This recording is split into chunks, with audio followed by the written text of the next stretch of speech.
Pemirsa, puluhan jurnalis yang tergabung dalam Aliansi Masyarakat Pers Sumatera Barat menggelar aksi menolak rencana undang-undang penyiaran di depan Masjid Raya Sumbar, Kota Padang.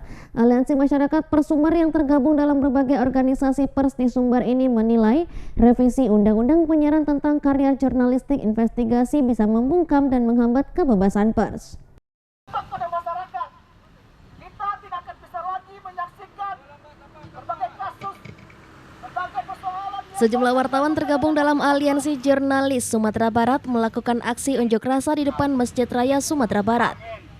Mereka menolak revisi rancangan Undang-Undang RUU Penyiaran Nomor 32 Tahun 2002 yang tengah digodok DPR RI.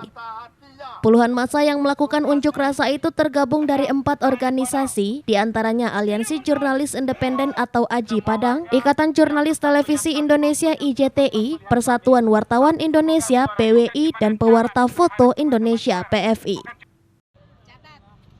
Ambil alih oleh KPI ini tentunya sangat bertentang dengan Undang-Undang Nomor 40 Tahun 99 dan banyak pasal-pasal lain yang tentunya multi tafsir dan akan melemahkan fungsi pers. Dan dari pasal-pasal tersebut jika diketuk ini tentunya akan membuka ruang bagi korupsi di Indonesia akan makin terbuka karena tidak ada lagi sosial kontrol dari pers karena ada pelarangan dari liputan investigasi. Bang, setelah ini seperti apa Bang aksi kita? Ya, setelah ini kita akan coba menyuarakan. Jadi kita sudah berkoordinasi dengan Dewan Pers Pusat, organisasi pers.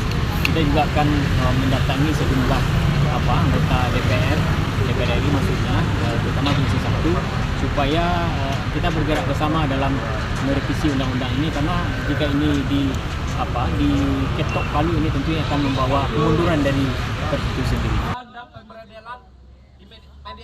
Sejumlah organisasi pers di Sumatera Barat menilai ada beberapa pasal RUU Penyiaran versi Maret 2024 yang cukup mengganggu kerja-kerja jurnalistik tentunya. Dari Padang, Sumatera Barat, Budi Sunandar, iNews melaporkan.